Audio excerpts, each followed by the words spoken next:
Kali ini kita bareng dengan Abang Suparno, Ketua Eksekutif Komite ya Partai Buruh Jawa Barat ya Bang ya. Ya betul. Kali ini kita di episode pertama ngomongin politik atau ngompol, berkesempatan bertandang ke rumah beliau. Kita akan ngobrol banyak dengan Bang Parno, panggilan akrabnya, yang juga Ketua Federasi Serikat Pekerja Metal Indonesia Jawa Barat. Kita akan ngomongin seputar partai buruh yang sedang viral sekarang ya, namanya sedang melonjak, bareng Bang Parno. Oke Bang, apa kabar? Alhamdulillah baik. Gimana sekarang kesibukannya, ngapain aja nih? Ya kalau dikata sibuk luar biasa, karena saya sebagai Ketua Jawa Barat Partai Buruh, jadi mau nggak mau harus mutar tuh 27 kabupaten kota yang ada di Jawa Barat, mulai dari Pangandaran sampai dengan di Depok paling jauh kan, itu ujung ke ujung udah utara, dari mulai Sumedang lari ke sini sampai dengan di Kabupaten Bekasi, Kota Bekasi. Itu kesibukan sehari-hari ya udah muter. Ya kebetulan hari ini agenda di Bekasi aja nih hari ini. Lagi di Bekasi. Iya di Bekasi, kemarin habis dari Majalengka kita bagi tugas, ada yang ke Bogor, gitu. Sehari-harinya itu aja Bang. Di Jawa Barat kan sebagai partai baru ini gimana sih Bang, partai buruh itu ya, kan baru banget dibentuk ya, udah lolos verifikasi KPU. Nah sekarang di kondisinya gimana sih Bang di Jawa Barat yang sedang Abang perjuangkan nih sama teman-teman? Jadi partai buruh ini adalah partai alternatif, partai penyeimbang negara, partai penyeimbang daripada partai-partai yang sekarang ada di Senayan.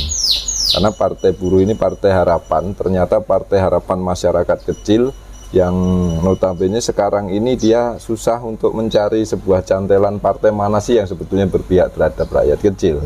Ini yang terjadi fenomena-fenomena, misal contoh saya datang ke Garut, ternyata petani-petani Garut itu mengharapkan sebuah partai yang punya platform betul-betul buat rakyat kecil. Nah ini partai buruh dibentuk itu ternyata banyak orang, banyak masyarakat yang mengharapkan partai alternatif itu ternyata. Nah inilah satu-satunya partai yang menjadi partai alternatif adalah partai buruh ini. Partai buruh ya. Jadi kalangan yang disasar itu kalangan pekerja Bang. Jadi kita utamanya adalah pekerja, tapi tidak terlepas dari pekerja karena pendiri partai buruh itu ada 11 elemen, termasuk di dalamnya ada petani dan nelayan. Di Jawa Barat ini terbagi ada 3. Yang pertama adalah segmen kawasan industri, perburuhan, yang kedua segmen pertanian, yang ketiganya adalah nelayan.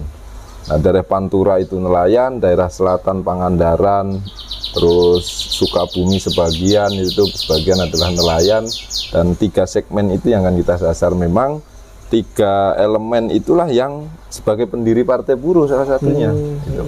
Basisnya ya. Basisnya. Kalau pertama itu pekerja, serikat buruh itu kan di Jawa Barat hanya sebagian ya Bang ya, kawasan yang punya wilayah yang punya kawasan industri gitu. Betul. Itu di mana aja Bang yang nanti difokuskan wilayahnya? Kalau untuk buruh, kita hampir semua kabupaten yang di situ berbasis buruh kita fokuskan, karena kita sudah bentuk yang namanya Persatuan Buruh di Jawa Barat, mulai dari provinsi sampai dengan di tingkat kabupaten kota kita sudah bentuk, sehingga nanti tugas daripada masing-masing elemen buruh inilah yang sosialisasi ke grassroots-nya. Jadi misalkan contoh SPSI, karena SPSI sudah masuk di dalam deklarasi Persatuan Partai Buruh dan mensupport partai buruh, maka SPSI akan turun ke anggotanya untuk bagaimana mensosialisasikan agar nanti di 2024 nanti itu tidak lagi ke partai yang lain tapi kembali ke partai buruh. Itu untuk di segmen kabupaten kota yang berbasis industri. Nah, kalau berbasis pertanian ya kita bagaimana berdiskusi dengan teman-teman petani tentang reforma agraria yang sekarang memang di Omnibus Law ini kan bukan hanya buruh yang terkena, ternyata petani pun terkena dampaknya, tentang pembebasan lahan dan sebagainya yang sangat dimudahkan kaum pengusaha untuk membuka lahan mengatasnamakan pemerintah. Misal contoh di Indramayu itu pembebasan lahan udah luar biasa, tanah-tanah petani, bahkan terakhir kemarin sampai terjadi keributan antar petani dengan pembebas lahan.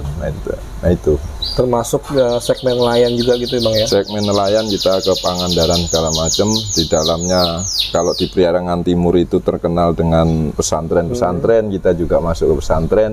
Termasuk kemarin kita sudah ke Cianjur, pesantren terbesar di Cianjur yang namanya Mujolat. Itu kemarin juga sudah ikut deklarasi bagaimana mendukung Partai Buruh. Nah ini alhamdulillah, jadi Partai Buruh ini kayak jalan Tuhan. Yang di luar dari prediksi kita bahwa ini Partai Buruh bakalan sulit untuk mencari pendukung karena kita nggak punya modal. Betul. Modal kita semangat, sama modal kita ya patungan. Kita patungan semua, bikin banner, bikin bendera, patungan. Jadi kalau nanya ke Partai Buruh mana kaosnya, mana kemejanya, kasih dong saya kemeja, itu kita nyerah karena memang kita patungan. Jadi kaos, kemeja yang pada dipakai teman-teman itu nggak ada dari partai memberikan gratis nih tak kasih kaos, nggak ada, semuanya patungan Bang. Itu yang saya alhamdulillah teman-teman ini ternyata giroh untuk merubah negara ini masih luar biasa tinggi. Berarti murni para pekerja yang bergabung di partai ini Bang ya. Iya, Tidak ada betul.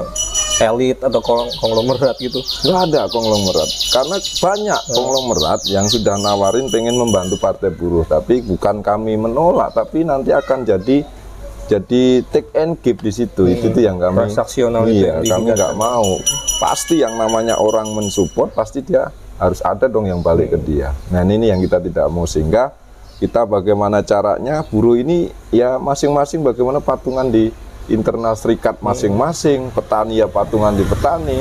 Salah satu contoh di Indramayu itu patungan 10.000 buat bikin banner, buat bikin bendera itu patungan 10.000. Ada yang 5.000 ya patungan 5.000. Baru ntar dikumpul buat bikin banner sedapatnya, nanti baru pasang ke rumah-rumah. Nah itu yang semangatnya itu ya. Itu yang luar biasa.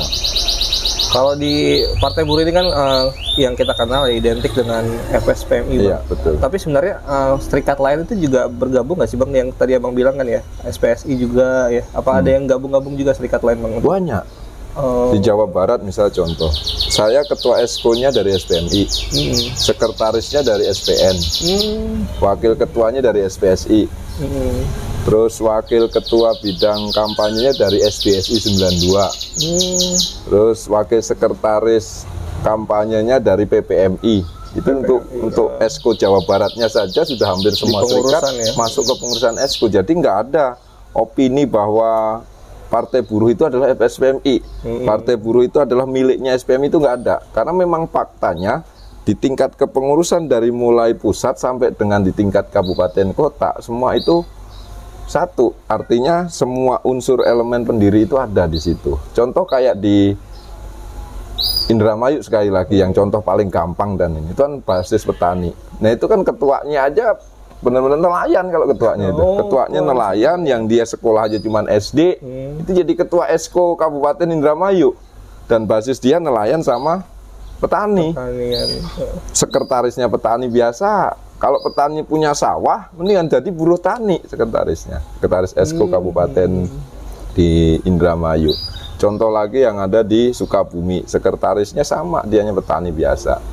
Jadi memang faktanya ya pengurusan daripada daripada Partai Buruh ini adalah semua elemen yang pendiri Partai Buruh itu masuk di dalamnya. Jadi nggak ada yang namanya ini punyanya SPMI. Ada eksklusivitas SPMI ya. Artinya Partai Buruh pun inklusif ya Bang ya, menerima semua pihak. Menerima semua pihak. Bahkan kalau kita ngomong di luar Jawa Barat, di Jawa Tengah, tukang parkir di Pekalongan itu, di Pekalongan itu tukang parkir ketua Esko-nya. Bener-bener murni setiap hari kerjanya parkir. Di Batangnya itu parkir, tukang angon bebek.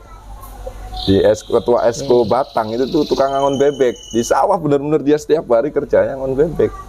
Nah inilah Partai Buruh. Memang Partai Buruh didirikan dari kumpulan-kumpulan orang miskin yang pengen dianggap oleh negara, dianggap oleh pemerintah. Kalau negara pasti nganggap kita, tapi pemerintah ini nggak pernah nganggap rakyat kecil. Jadi rakyat kecil, persepsi kami oleh pemerintah hanya dijadikan komoditi untuk bagaimana menumpuk kekayaan sebagian atau segelintir orang. Ini fakta.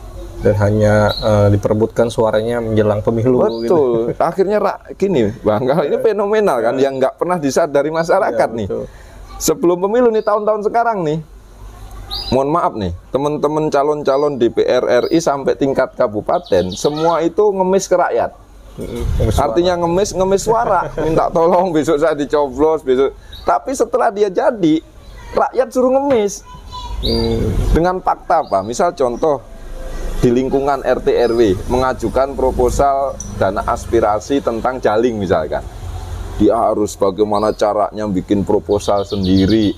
Dia habis itu membawa ke musrembang di desa sendiri, ngawal ke kabupaten sendiri, habis itu telepon mohon-mohon ke dewan agar apa yang menjadi proposalnya bisa direalisasi. Harusnya kalau toh Dewan Perwakilan Rakyat itu kan menjadi wakil rakyat, bukan rakyat yang jadi pengemis. Nah ini mohon maaf nih, saya agak lebar dikit. Inilah yang akan kita rubah nantinya melalui Partai Buruh. Jadi Partai Buruh nggak boleh lagi yang namanya RT RW itu ngemis-ngemis mengajukan proposal jaling. Kita akan buat Partai Buruh nanti setiap dewan itu harus punya satu staf. Mau di tingkat kabupaten, mau di tingkat provinsi, mau di tingkat RI. Kalau RI jelas dikasih sama pemerintah, dibayar pemerintah. Tapi untuk di tingkat kabupaten harus upaya sendiri untuk staf. Minimal punya satu staf untuk menampung, membuatkan proposal sampai mengawal proposal dari warga, khususnya di tingkat RT RW. Itu sampai terrealisasi itu dana aspirasinya. Itu yang akan kita lakukan. Jadi kita akan buat masyarakat atau rakyat itu bukan lagi pengemis.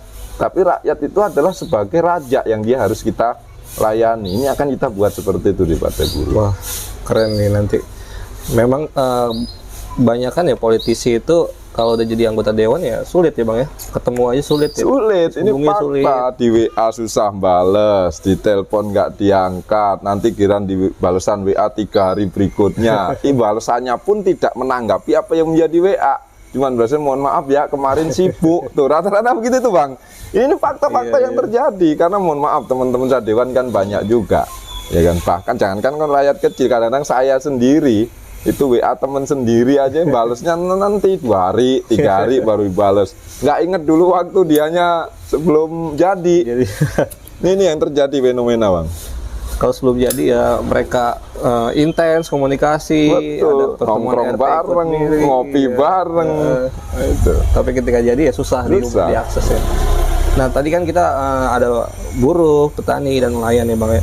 Kalau untuk sektor pekerjaan non formal yang sekarang ini kan rata-rata ada mitra ya Bang ya. Kemitraan seperti ojek online, kurir itu kan nggak ada perlindungan tuh Bang. Nah itu apakah juga masuk ke dalam termasuk sasarannya? Ojek online itu sekarang justru malah gencar betul untuk sosialisasi Partai Buruh. Termasuk di Jawa Barat, di Bandung itu dia terus muter aja tuh ojek online. Nah kita baru konsep tentang bagaimana ojek online itu bawa apa sosialisasi Partai Buruh di motornya. Dengan entah kita mau buatin banner di belakang atau apa, kita mau konsep itu karena ojek online memang sangat mobile tiap harinya dan dia memang termasuk luar biasa bantu Partai Buruh itu karena dia setiap hari dia muter.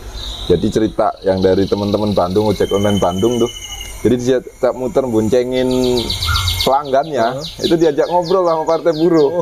Ya Pak, saya sosialisasi. Jadi sambil di motor sambil ngobrol, yang ojek apa yang dianya Grab car, dia di mobil sambil ngobrol tuh tentang Partai Buruh. Ini luar biasa. Nah inilah yang saya sebut bahwa mungkin ini adalah jalan Tuhan. Bagaimana Partai Buruh ini akan menjadi penyelamat negeri ini. Artinya penyelamat merubah situasi yang ada, yang sekarang ini rakyat kecil memang sangat rumit. Rumit dalam arti kebijakan pemerintah nggak ada yang pihak sama sekali. Nggak ada yang berpihak pada sama sekali. Nggak ada satupun. Boleh dicek. Kalau bahasa guyonannya nih, orang kaya itu zakat kepada orang miskin. Orang miskin bayar pajak untuk orang kaya. Ini jadi aneh, pajak 2,5% buat orang miskin. Orang miskin pajak, misal pajak PPh 21 berapa persen? Ya kan 15 sampai 25%. PPN 11%. Kan? Yang lainnya 10%. Orang belanja antara orang kaya sama orang miskin, ayo kita bisa hitung. Di Indomaret, Alfamaret, Ramayana, banyakkan orang miskin atau orang kaya? Ini fakta. Jadi itu guyonanya gitu Bang. Orang kaya bayar zakat untuk orang miskin bayar pajak untuk orang kaya. Ya tafsirin sendiri tuh, banyakkan mana antara zakat sama pajak. Jadi orang kaya ini ditunjang orang miskin gitu. Tunjang orang miskin. Jadi yang ngidupin mereka orang-orang miskin. Apalagi dengan fenomena sekarang anak pejabat yang hedon ya Bang. Wow, luar biasa ya. Itu kan lagi viral tuh lagi sekarang. viral. Nah, kalau untuk kantong suara Bang ya, kantong suara yang benar-benar jadi andalan Partai Buruh di pemilu nanti itu apa? Wilayah kota kabupaten mana? Untuk Jawa Barat, kantong suara utamanya adalah Kabupaten Bekasi. Kabupaten Bekasi. Kabupaten Bekasi, walaupun secara data buruh itu masih banyak kan di Bogor, Kabupaten Bogor. Kabupaten Bogor itu buruhnya ada 2.200.000. Di Kabupaten Bekasi hanya 1.700.000-an. Tapi karena memang di Kabupaten Bekasi dari 2009 sudah trial politik, sehingga pemahaman tentang buruh berpolitik itu lebih matang di Kabupaten Bekasi. Target di Kabupaten Bekasi di 400.000, di Kabupaten Bekasi aja 400.000 kita berhitung kalau 400.000 minimal kita bisa dorong 2 DPR RI, karena DPR RI kan ada Kerawang, ada Purwakarta. Basis yang kedua di Kerawang, basis yang ketiganya baru Bogor, baru lari ke Purwakarta, Subang, Depok, Kabupaten Bandung Barat, sama Kabupaten Bandung. Itu wilayah yang nanti diandalkan ya Bang. Diandalkan. Kalau total suara target berapa sih sejauh Barat Bang? 3 juta itu. 3 juta. DPR RI 2. Kalau untuk Jawa Barat di DPR RI-nya targetnya minimal 9 mengantarkan ke Senayan orang itu ya. 9. Kalau Jawa Barat provinsinya emang DPRD? Provinsinya itu minimal 25. Minimal 25 DPRD. Karena kita sudah hitung itu kan linier.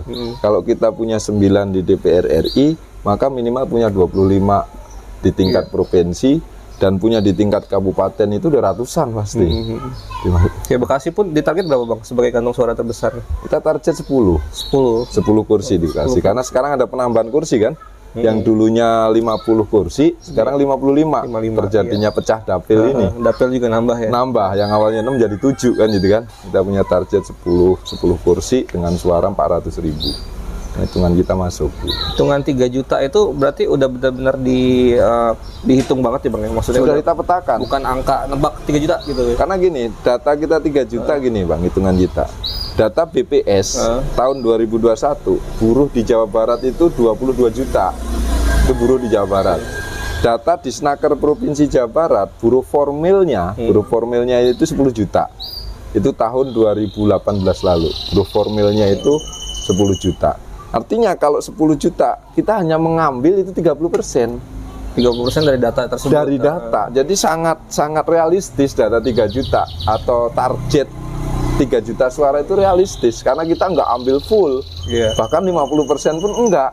Kalau dari data BPS kita itu hanya ambil 15%. Dari 22 juta itu 15% sekitar 3 juta 300-an. Kita hanya ambil 15%. Jadi sangat realistis target 3 juta itu. Bukan target muluk-muluk. Artinya terukur ya Bang? Terukur. Itu berdasarkan data. Bukan angan-angan, bukan hanya sekedar bluffing, seolah-olah buruh ini top, bukan itu. Tapi kita sudah atur data, melihat data, dan kita sudah bagi data. Artinya bagi data itu Kabupaten Bekasi target berapa, Kerawang berapa, ini berapa, jumlah buruhnya di situ berapa, di targetnya berapa persen kita sudah bagi. Jadi bukan hanya sekedar Jawa Barat global 3 juta gitu. Bukan, tapi kita sudah split sampai di tingkat kabupaten. Bahkan kayak Pangandaran itu targetnya cuma 10.000 suara aja udah cukup. Realistis itu. Ya, yang realistis. Jadi nggak semua pukul rata enggak. Jadi macam kalau pembagian subsidi silang. Oh iya. Di mana wilayah yang basis industri dia suaranya harus dapat banyak, yang nggak ada basis ya dianya. Jadi udah kita hitung Banjar itu sekitar 20.000 aja udah cukup.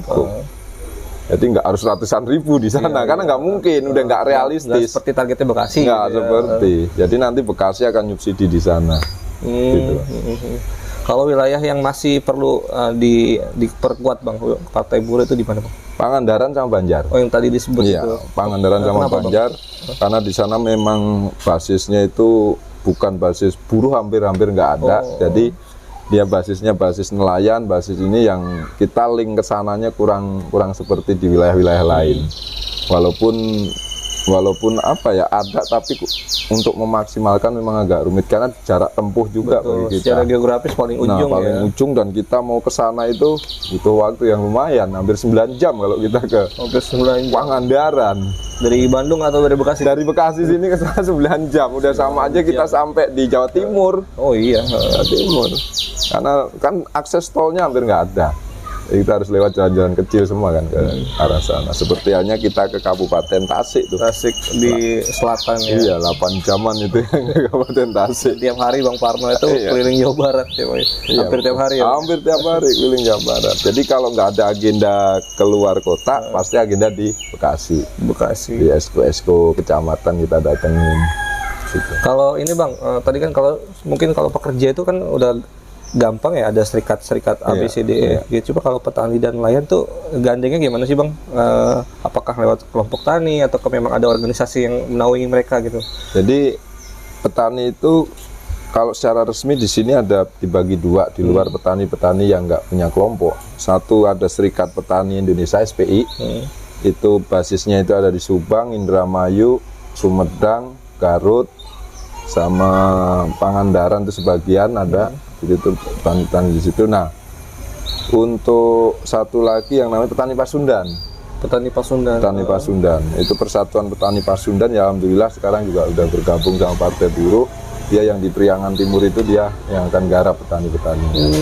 Dia alhamdulillah Bang, yang dulu itu kitanya berpikir siapa nanti yang bantu Partai Buruh, ternyata setelah Partai Buruh lolos verifikasi ternyata muncul dengan sendirinya. Sambutan masyarakat tuh luar biasa, luar biasa. Pesantren-pesantren itu ternyata juga merindukan sebuah perubahan ternyata. Di pesantren yang terbesar di Cianjur kemarin gitu juga deklarasi Partai Buruh itu, dan dia tersebar sebenarnya bukan di Cianjur, cuman pusatnya ada di Cianjur, Mujolat itu. Kalau melihat survei Bang di Partai Buruh ini kan beberapa survei ya menyatakan bahwa responden itu masih cenderung memilih partai lama ya. Elektabilitas Partai Buruh itu ya masih sebagai partai baru masih rendah ya. Nah itu gimana Bang menyikapi survei-survei yang beredar itu? Jadi gini Bang, ini kita bicara psikologi manusia ya, bukan hanya orang Indonesia. Psikologi manusia itu dia selalu berpikir ngapain saya pilih partai yang belum tentu menang. Itu kalau kita ngomongin survei. Yang pertama dari sisi popularitas pasti kita kalah. Karena dia sudah bertahun-tahun, karena survei itu orang akan ngomong partai apa kan karena berdasarkan popularitas setiap hari yang keluar. Dari sisi media elektronik tentang TV kita kalah, Nah kalau kita ngomongin tentang survei, pasti Partai Buruh pasti di bawah. Karena apa? Yang pertama partai baru, yang keduanya tentang popularitas kan kita baru mulai rambah, baru merintis ya. Tapi kita nggak pernah berkecil hati karena faktanya ada salah satu survei yang kita itu sudah di atas 2%. Di atas 2%, target kita habis May Day nanti survei yang survei Kompas itu akan naik di angka 3, kalau di setelah May Day nanti. Kalau kita karena percaya Kompas karena selama ini Kompas memang sangat objektif dan dia pernah membranding pimpinan-pimpinan negara yang ada di negeri ini, termasuk PDI sekalipun itu pernah di-branding sama Kompas, sehingga dia bisa menjadi partai penguasa. Nah sekarang alhamdulillah Kompas pengen branding Partai Buruh untuk bagaimana Partai Buruh itu bisa ngangkat. Jadi target kita setelah May Day nanti itu survei Kompas akan merujuk ke 3, kalau merujuk ke 3, untuk mencapai 4% itu akan sangat realistis. Nah target kita di tahun 2024 nanti itu adalah parliamentary threshold aja tuh. Yang 4%. Supaya bisa mengantarkan jadi ada perwakilan di DPR RI. Karena kalau lolos parliamentary threshold dengan 4%, minimal kita punya 25 anggota DPR RI di Senayan. Sudah aman ya Bang ya? Sudah 25 aman. itu. 25 minimal partai baru yang baru muncul lolos PT itu luar biasa.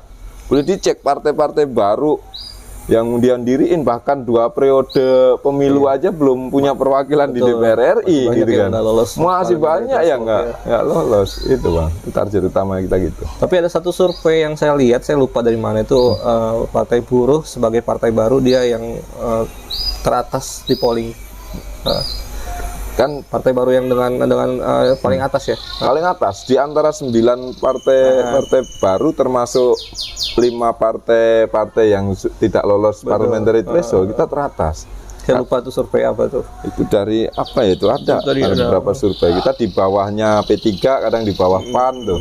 Sudah ada ya. Jadi parliamentary threshold itu juga salah satu target ya Bang ya? Itu target utama. Target utama ya. Jadi 2024 partai buruh bukan target orang. Artinya target orang itu siapa yang harus jadi dewan, bukan. Tapi targetnya adalah masyarakat pilih partai buruh agar lolos parliamentary threshold. Karena ini partai kita sendiri, sehingga nanti kalau ada anggota-anggota dewan yang sudah tidak mau berjuang kepada buruh, ditelepon susah, ya tinggal kita recall aja. Jadi kita akan benahi setelah masuk. Kalau yang lain, dia dari awal pengen dorong orang siapa yang masuk. Setelah masuk dia nggak bisa ngapa-ngapain. Nah, kita akan balik. Kita masuk dulu di DPR RI, setelah di sana barulah kita seleksi orang-orang yang memang nggak mau berjuang, ya kita tinggal dorong ke mahkamah partai, kita recall, udah. Itu artinya partai buruh itu ketika jadi wakil rakyat dari partai buruh, performanya tidak sesuai dengan diharapkan, udah pasti bisa saya ditarik ya. Udah pasti kita recall. Jadi nggak bisa duduk dengan nyaman. Nggak bisa duduk nyaman, karena saya sendiri Bang, saya sebagai ketua Esko saya nggak nyalon dewan. Itulah target saya, atau saya punya pemikiran nanti saya bisa ngawasin. Jadi saya akan bisa objektif dalam ngawasin teman-teman DPRD tingkat provinsi maupun kabupaten di Jawa Barat ini secara objektif, karena saya bukan dewan. Saya hanya akan memimpin partai. Jadi saya berpikir partai buruh tidak hanya akan berdiri di 2024. Saya punya proyeksi partai buruh ini 2034 itu Presiden RI kita bisa dorong dari partai buruh. Dari partai buruh. Ya, sosoknya sudah ada Bang? Ya, kalau untuk itu belum, karena kan kita bicara tentang sosok kan masih sangat jauh kan di 2034. Tapi pemikiran saya bahwa kenapa saya nggak nyalon, saya nggak mau nanti partai buruh hanya berdiri di 2024 dan nggak ada yang ngontrol tentang tidak ada yang mengawasi ya. Iya betul. Bukan saya sok paling hebat, bukan. Betul. Tapi saya ikhlaskan diri saya untuk bagaimana saya masuk ke partai buruh itu bukan atas dasar kepentingan pribadi. Karena kalau saya kepentingan pribadi, bukan sombong Bang ya. Saya nyalon DPRD provinsi di Dapil Kabupaten Bekasi, itu kan saya tinggal tidur ya masih jadi. Kalau hanya saya berpikir tentang pribadi. Tapi apa artinya saya jadi dewan, tapi partai buruh tidak lolos di DPR RI? Nggak ada guna juga. Iya. Maka kenapa saya nggak nyalon, agar saya mudah dalam menjelaskan ke masyarakat bahwa saya tidak kesini bukan membawa kepentingan pribadi, tapi membawa tentang konsep perubahan negeri ini. Itu yang kita bawa. Kualitas wakil rakyat jadi salah satu yang perhatian Partai Buruh nanti ya. Jadi siapapun yang duduk di kursi di DPRD itu atau DPR RI nanti jangan pernah santai Bang ya. Harus tetap melayani masyarakat ya. Iya. Tidak bisa jadi elit dan eksklusif gitu. Betul, nggak bisa. Dan kita setelah pasca dilantik jadi DPRD tingkat 2 maupun tingkat 1, saya akan bicara Jawa Barat dulu. Karena untuk pusat kan ranahnya Partai Buruh Pusat. Pasca dilantik, nanti termasuk teman-teman media yang sekarang hadir tuh, mau tak undang semua konferensi pers. Yang pertama, bahwa tentang dana aspirasi yang didapat itu berapa per tahunnya, ya kan? Dan tak minta untuk statement serupiah pun tidak boleh diambil oleh dewan-dewan. Melalui itu cenglian atau fee segala macam nggak boleh. Ya, harus murni. Misal contoh di Kabupaten Bekasi yang paling mudah, kurang lebih 4 miliar per tahun, yang 4 miliar harus semua ke masyarakat. Kenapa saya bisa berani menyatakan begitu? Satu, Partai Buruh tidak pernah meminta uang kepada caleg. Partai Buruh tidak meminta gajinya dewan yang jadi. Jadi nanti yang jadi dewan dari Partai Buruh, kita serupiah pun kita nggak akan minta. Karena kita punya konsep, kalau itu gaji tak potong pasti dia akan nyari pemulihannya dari mana. Makanya gaji serupiah pun nggak akan kita minta. Udah itu gaji dewan, tunjangan dewan pure buat dewan yang jadi. Tapi dana aspirasi, dana reses tidak boleh serupiah pun yang itu hak rakyat kamu colek serupiah pun. Dan itu nanti transparan diumumkan ya Bang? Kita akan konferensi pers, maka media-media nanti kita akan undang, dari media lokal sampai media nasional kita undang. kita publikasi, kita transparan kepada rakyat. Yang sampai hari ini belum pernah terjadi, Bang. Biasa kan konstituen itu kan nggak tahu tuh ada aspirasi berapa. Itu berapa tempat? Bagaimana cara? Contoh di Kabupaten Bekasi, kayak semalam aja saya di Tambun Utara. Bapak-bapak sekalian, karena ada RT, ada RW yang di luar buruh banyak semalam kumpul. Saya pertemuan di Kampung Gabus. Ada nggak yang tahu berapa besaran aspirasi satu dewan di Kabupaten Bekasi? Nggak tahu. Oh, ternyata nggak tahu ya. Nggak tahu. Dan berapa dana aspirasi dari misal contoh 4 miliar yang nyalur ke masyarakat? Bapak pernah tahu nggak? Nggak tahu. Nah, artinya apa? Transparansi daripada pejabat-pejabat ini terhadap rakyat nggak ada. Sehingga sangatlah apa, logis kalau pejabat yang jadi hanya janji. Nanti tak iniin, nanti tak iniin, nanti tak cor, nanti tak bangun saluran air, nanti tak cor pasumnya dan segala macam dia janjikan, kan gitu kan. Tapi setelah dia jadi, dia nggak pernah buka. Iya. Yang dia dapat apa aja sih? Nawarin juga nggak pernah kan? Termasuk nanti gaji dewan, semua tak suruh konferensi pers di situ. Kamu gaji dewan sebulan berapa, plus tunjangan rumah, tunjangan mobil segala macam itu berapa? Tunjangan keluarga, total yang kamu income sebulan kamu berapa? Itu tak suruh konferensi pers.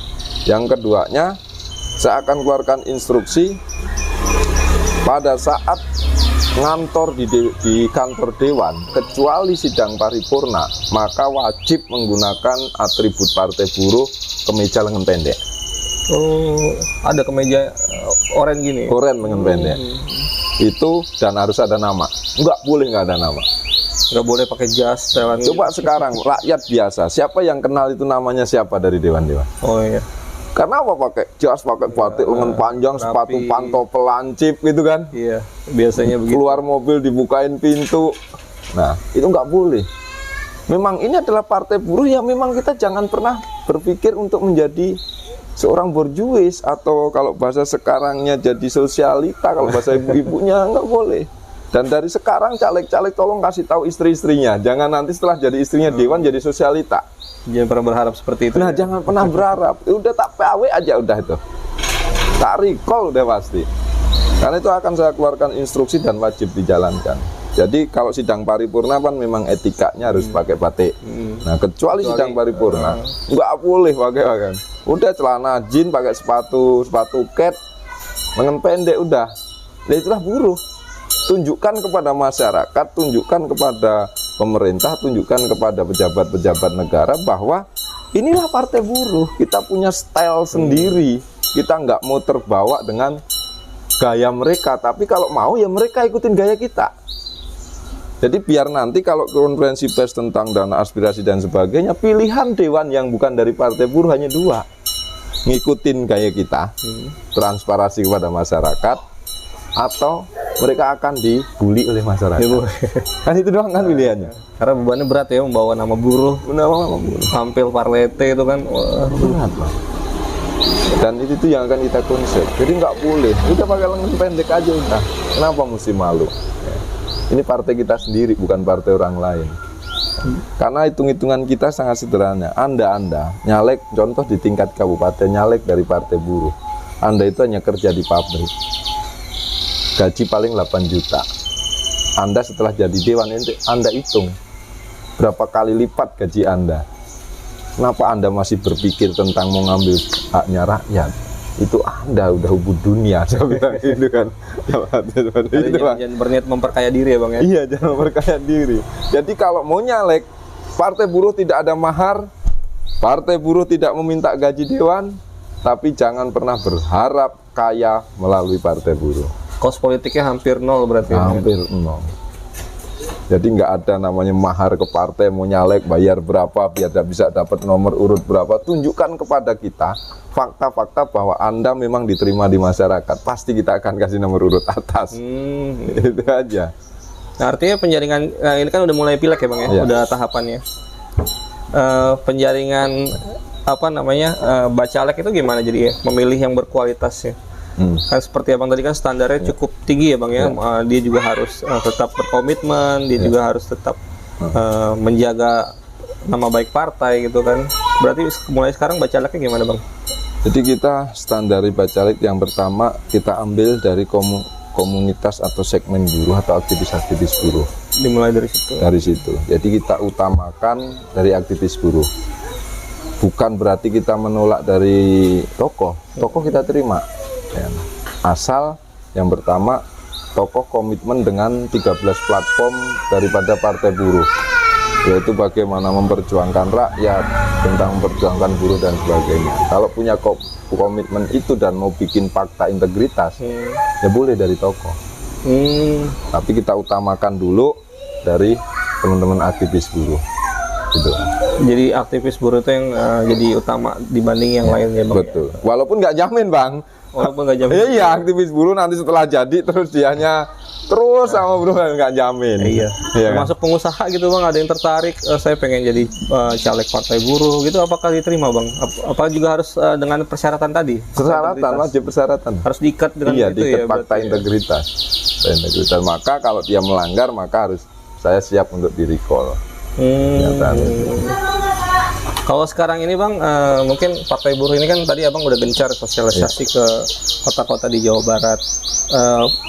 Kemarin ada posko oren ya, Bang, ya? Iya, betul. Itu gimana, Bang? Posko oren itu bisa dijelaskan singkat, Bang? Posko oren itu semua membantu masyarakat secara gratis, ya kan, tanpa dipungut serupiah pun dalam hal kesulitan apapun. Jadi prinsip partai buruh posko oren itu bukan wajib harus berhasil yang dibantu, tapi kita ingin tunjukkan ke masyarakat bahwa posko oren itu siap membantu untuk mencari solusi sampai di ujungnya di mana. Kalau tentang hasil urusan Tuhan. Iya. Tapi kita sebagai manusia saling menolong antar manusia, itulah prinsip posko oren. Misal contoh sekarang terjadi ada kasus pidana di Cikarang Selatan karena dituduh nyolong dan sebagainya. Sekarang lagi didampingi sama teman-teman advokat dari Partai Buruh melalui posko oren Kabupaten Bekasi. Dan kemarin kita di Tambun Utara, teman-teman yang fakta yang ada banyak pengangguran, yang orang asli Bekasi banyak pengangguran, dan kemarin kita sudah diskusikan agar dikumpulkan semua lamaran. Nah, nanti kita akan dorong ke Bupati untuk yang pertama minta audiensi, kalau nggak tembus ya kita pasti lakukan aksi unjuk rasa. Jadi partai buruh melakukan unjuk rasa membela warga Bekasi, asli Bekasi untuk mendapatkan pekerjaan. Nah, itu salah satu cara. Tentang hasil nanti dapat atau tidak, itu urusan Tuhan kan nantinya. Kalau kita ditargetin hasil, kita kan bukan Tuhan. Tapi minimal masyarakat bisa melihat bahwa partai buruh serius dalam membantu.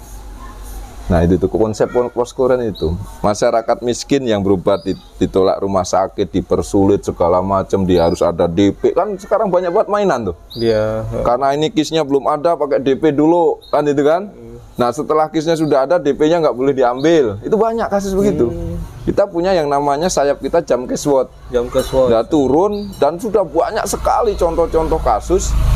Dia sudah DP, sama rumah sakit nggak mau diberikan lagi DP-nya, akhirnya Jamkes SWOT turun, DP-nya bisa ditarik lagi. Itu banyak, Bang. Yang sudah kelebihan bayar, yang harusnya itu secara aturan bukan kewajiban pasien, diminta sama rumah sakit, kita ambil lagi. Itu melalui Jamkes SWOT. Jadi kita semua sisi, dari sisi pidana kita punya banyak advokat, dari sisi pembelaan masyarakat yang ditolak rumah sakit kita punya Jamkes SWOT, dari sisi tentang pengangguran ya kita akan minta pertanggungjawaban Bupati. Kita akan lakukan aksi unjuk rasa, itu di ujungnya. Menang atau kalah, berhasil atau tidak, biar urusan Tuhan. Yang penting udah berusaha dulu. Berusaha dulu. Nah, sambutannya gimana sih, Bang, posko oren ini? Sejak diberdirikan Januari kemarin ya, itu di masyarakat gimana? Luar biasa, Bang. Sekarang ini kita banyak yang keteter, atau bahasa sini keteter ya, banyak yang kekurangan manpower untuk bagaimana membantu masyarakat. Ini fakta, berarti artinya masyarakat bawah ini memang persoalannya itu sekarang ini sebenarnya kayak tumpukan salju. Dia nggak pernah terungkap karena nggak ada yang mau bantu gratis. Ketika posko dibuka baru berdatangan tuh. Itu bukan hanya Bekasi, semua wilayah di Jawa Tengah, di keteter, Purworejo, keteter semua. Artinya kewalahan untuk membantu masyarakat. Kita kekurangan orang untuk yang punya spesialis bisa membantu kan. Partai buruh orangnya banyak, tapi kan misal contoh Jamkes SWOT kan harus punya keahlian. Bagaimana keahlian mempelajari regulasi tentang kesehatan, bagaimana regulasi BPJS, bagaimana regulasi ke Dinsos, bagaimana regulasi ke Dinkes. Nah ini kan tidak semua orang punya skill itu. Nah kita kewalahannya di situ. Manpower kita ya. Dilayani terlalu banyak. Ya. Terlalu banyak. Jadi fenomena Bang. Jadi waiting list gitu ya. Iya. Jadi yang selama ini ternyata masyarakat banyak masalah. Cuman kan nggak ada yang mau bantu secara gratis kan. Semua kalau suruh bantu pasti ada embel-embel. Bahasa sederhananya uang bensin. Bahasa sederhananya ini buat administrasi, buat apa segala macam. Kalau Poskoran murni gratis. Dan rata-rata yang diadukan tuh soal apa sih? Kebanyakan ya.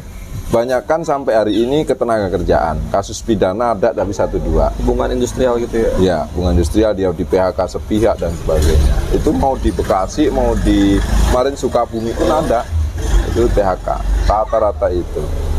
Kalau untuk yang masyarakat ditolak rumah sakit banyak juga. Banyak. Ya, kalau di segmen buruh tentang ditolak rumah sakit.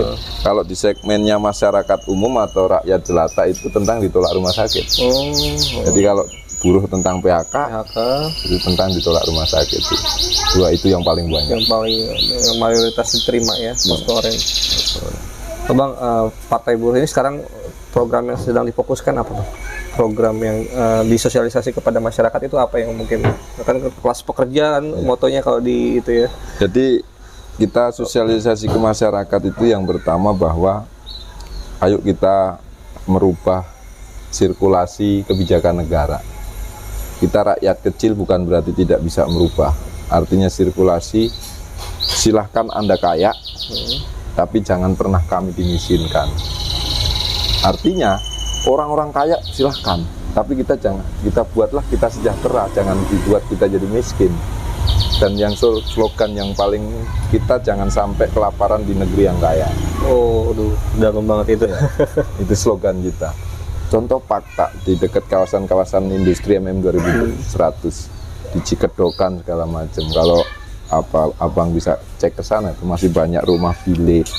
Padahal di sisi lain hidup dengan bergelimang harta, perputaran duit triliunan, tapi di sebelahnya pisan masih banyak rumah-rumah kumuh, rumah-rumah terbuat dari bilik rumah panggung. Dulu pejabat itu kalau menyebut Bekasi kawasan industri terbesar ya, se-Asia Tenggara. Bukan hanya se-Indonesia, se-Asia Tenggara. Abang kalau nggak ini lari ke Bojongmangu. Padahal itu dekat kawasan-kawasan Bojongmangu. Dekat pabrik semen terbesar. Itu pun masih banyak rumah-rumah bilik di sana. Ini aneh jadi negeri ini ngaturnya. Itu tadi mungkin yang candaan tadi tuh, orang kaya itu zakat untuk orang miskin, orang miskin pajak untuk orang kaya. Itu candaannya itu jadinya. Ya, untuk menunjang. Investasi besar, tapi masyarakatnya ya gitu-gitu aja. Gitu-gitu aja. Kalau ngomong CSR harusnya luar biasa. 2% CSR. Setiap perusahaan wajib. Setiap perusahaan wajib setiap tahun dia.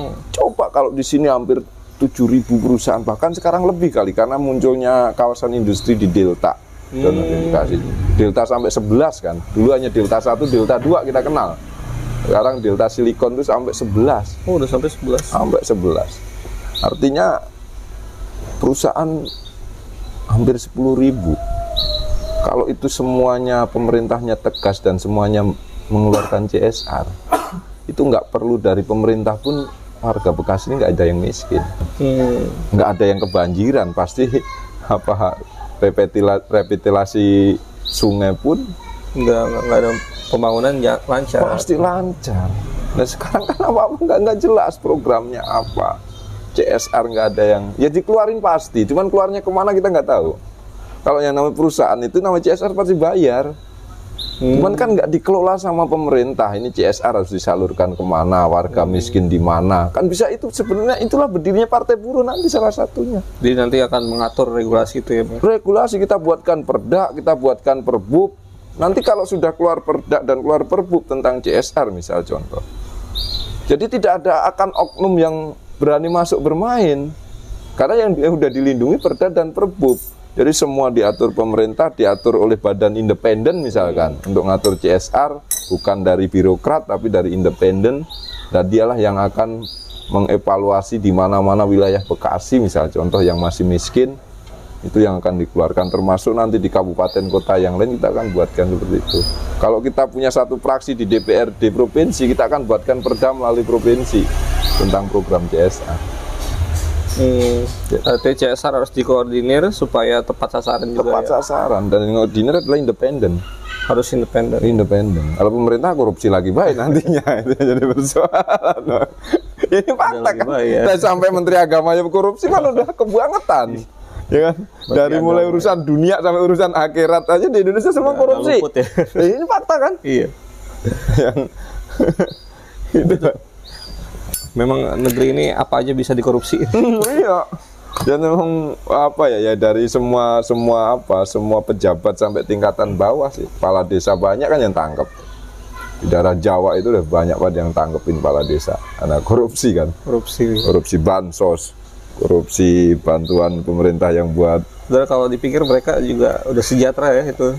Beda sama orang-orang kecil yang itulah Bang yang kita sebut, selalu kita sampaikan,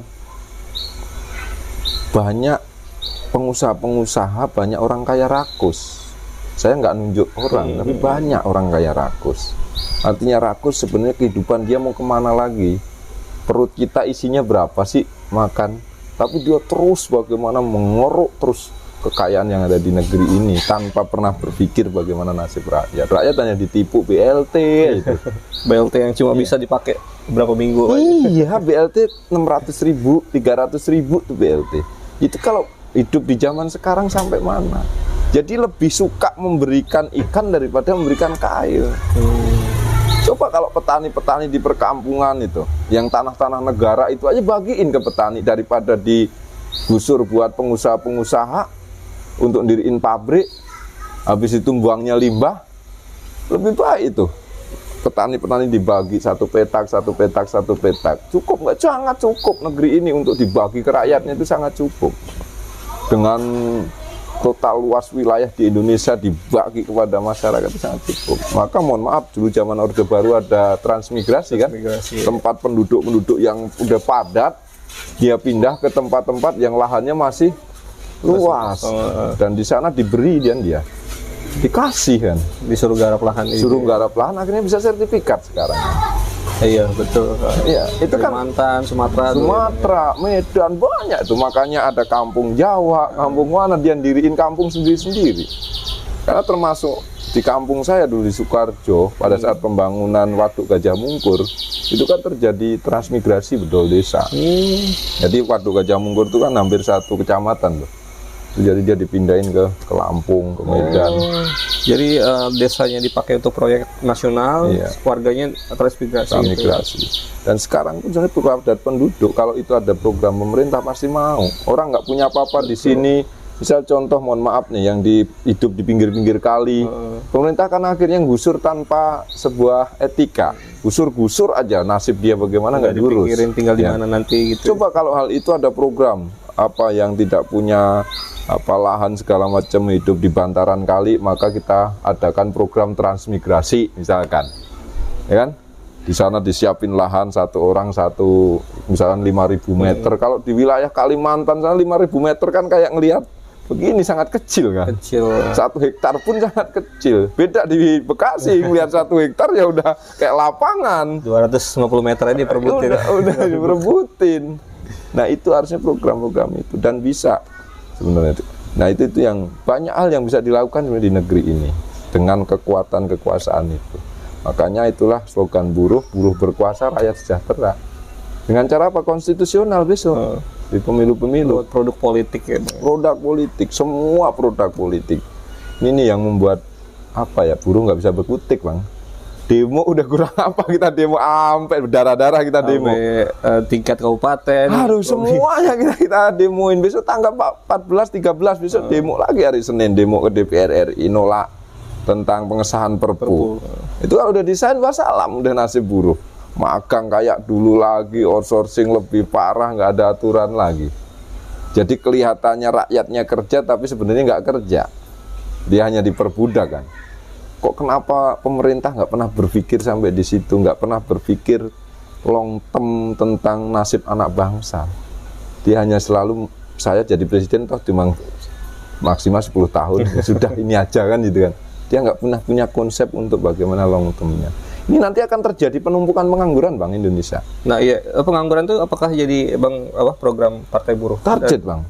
Bagaimana Bang? Kalau untuk Jawa Barat ya, kan tingkat pengangguran sama angkatan kerja itu kan dengan tenaga kerja dengan lowongan kerja itu kan nggak sesuai ya Bang? Sesuai. Tiap tahun angkatan kerjanya bertambah, sementara lowongan kerjanya segitu-gitu aja gitu. Itu gimana Bang? Mungkin.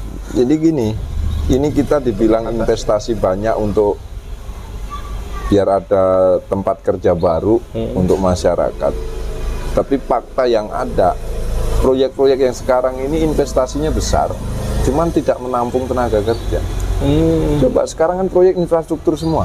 Infrastruktur sampai terakhir kemarin info yang kita dengar itu sampai berapa ribu triliun, 1.200 triliun kan investasi masuk ke Indonesia. Tapi bukan untuk menampung tenaga kerja.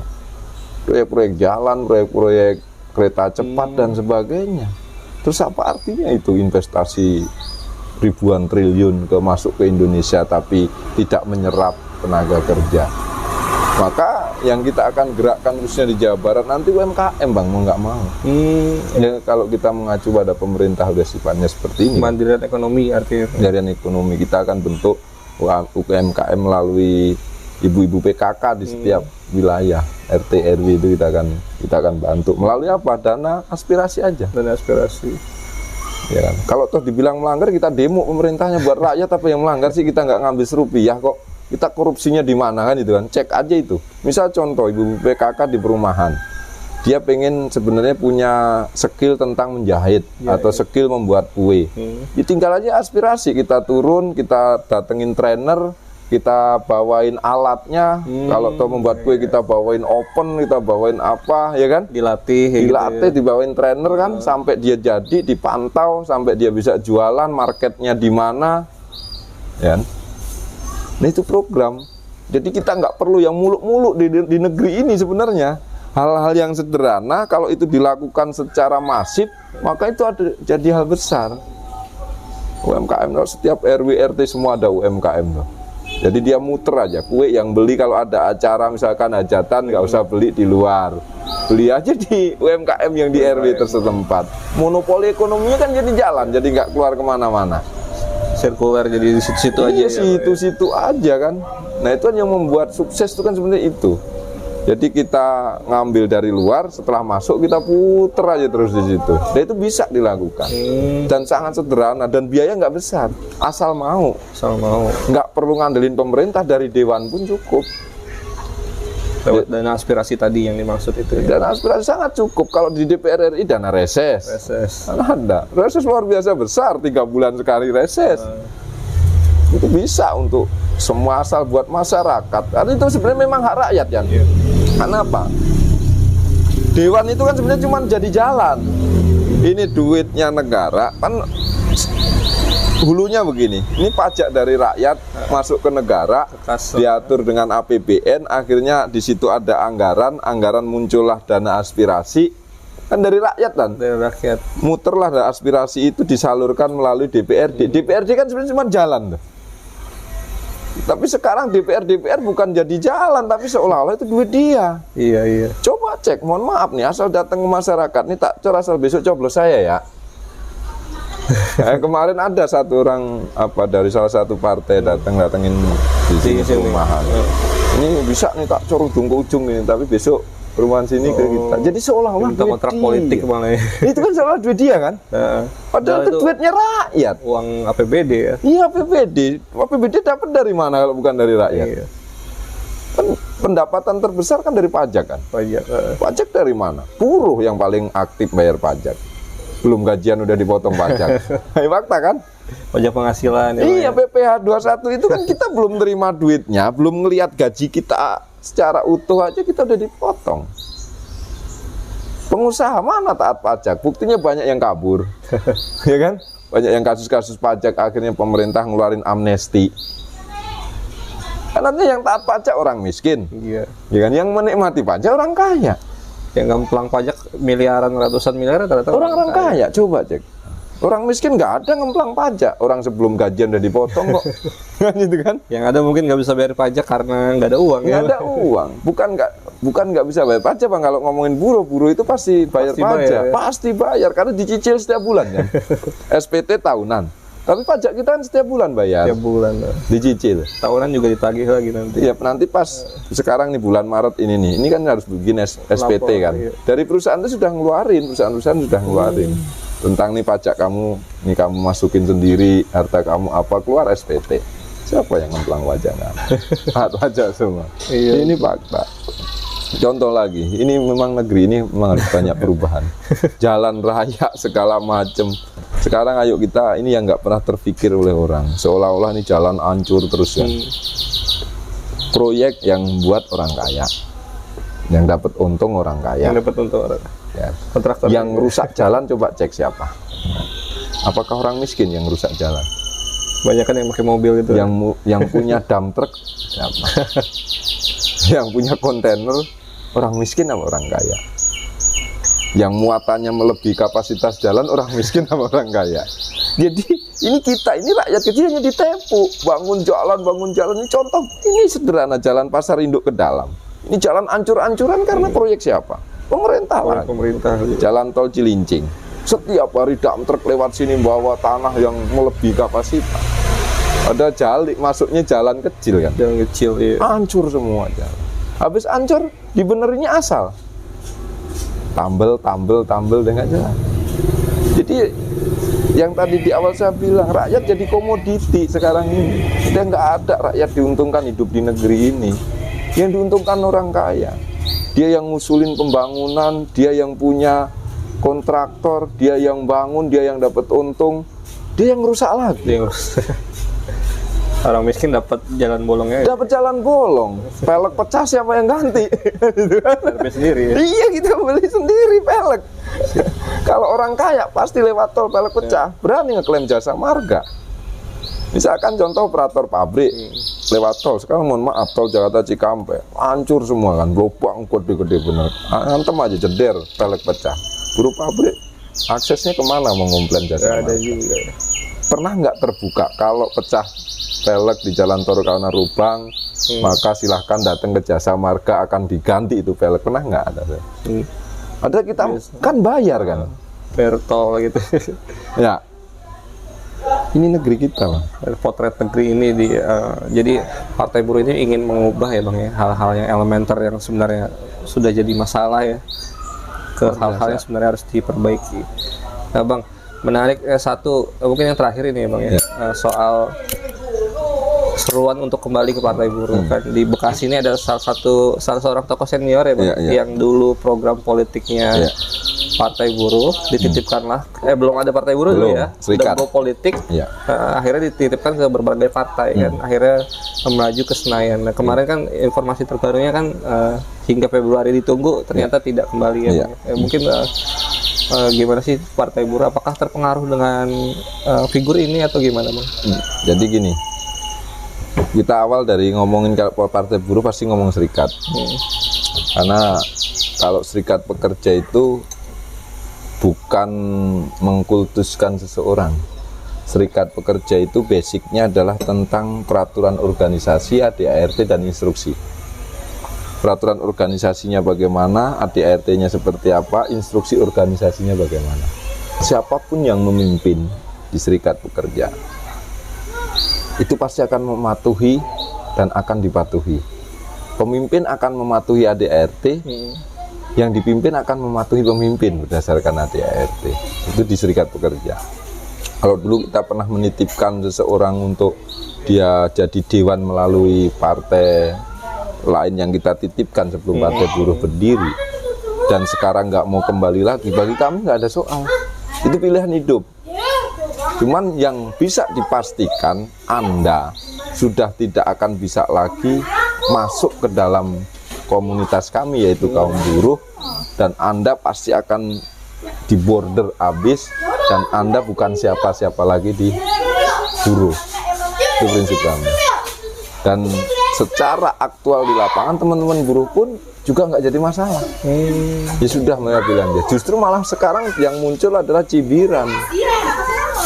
teman-teman yang dititipkan ke partai lain sekarang nggak balik. Yang tidak kembali. Iya, karena ada beberapa kita titipkan ke partai lain itu bukan 1-2. Khususnya kami atau saya, kalau saya sekarang bicara di FSPMI, beberapa orang kita titipkan di Bekasi ada, di Purwakarta ada, di Batam ada. Nggak ada satupun yang mau kembali. Di Jawa Barat itu berarti nggak ada yang kembali, Bang? Nggak ada yang kembali. Bagi kami ya sudah, terserah apa. Kami justru sekarang teman-teman buruh terpacu, tanpa dia kita bisa. Makin semangat malah ya. Makin semangat, bukan ngedon. Nggak ngedon ya. Nggak ngedon, nggak ada sama sekali ngedon. Karena saya udah cek ke bawah langsung. Dengan ini bagaimana? Udah, ayo kita. Gimana caranya dia kalah? Jadi sekarang justru bagaimana caranya itu dia kalah, bukan bagaimana berpikir ntar kita gimana. Kita harus apa nih? Iya, kita harus apa? Terus semangat teman-teman saya lihat semakin gancang kalau bahasa orang Bekasi, semakin gancang terus aja ke bawah turun. Dan nggak ada pengaruh, Bang. Artinya memang secara politik kekuatan massa ya memang yang jadi basis gitu ya. Iya. Ya Bekasi aja contoh yang karena saya hidup di Bekasi. Ini basisnya kan buruh. Jadi suara mayoritas siapapun yang jadi di Bekasi ini kan buruh. Kita tidak menafikan masyarakat umum atau tidak menafikan penduduk asli. Tapi memang fakta di Bekasi ini sudah wilayah urban ya. Udah heterogen ya. Iya, heterogen yang di sini di semua wilayah, semua daerah ngumpul ada di Bekasi. Dan mayoritas yang sudah datang ke Bekasi punya KTP Bekasi dan punya hak pilih di sini. Ini nggak bisa dipungkiri. Jadi artinya kalau siapapun yang menafikan buruh di sini udah pasti kalah nantinya. Pasti kalah, kita jamin. Artinya memang partai buruh bergerak dengan massa, tidak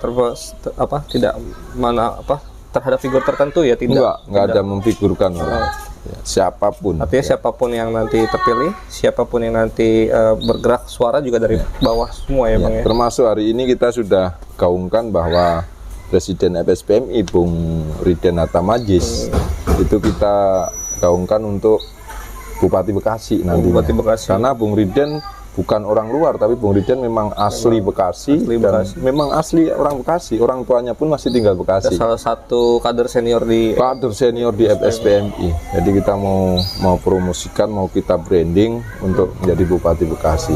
Tentang nanti Tuhan jalannya seperti apa ya kita lihat nanti di 2024 setelah pileg. Sekarang fokus ke pileg dulu. Pileg dulu. Setelah pileg kita ternyata dapat 10 kursi, pasti kita akan dorong bupati. Gitu kan. Tergantung nanti koalisi sama partai mana itu akan mudah lah kalau kita sudah punya 10 kursi. Dan pasti orang akan, partai pun lain akan berduyun-duyun untuk meminang kita untuk kita. Kalau suara bagus kan pasti pada berdatangan. Iya, pasti berdatangan kan. Pengen bargaining itu udah pasti gitu, Bang. Siap.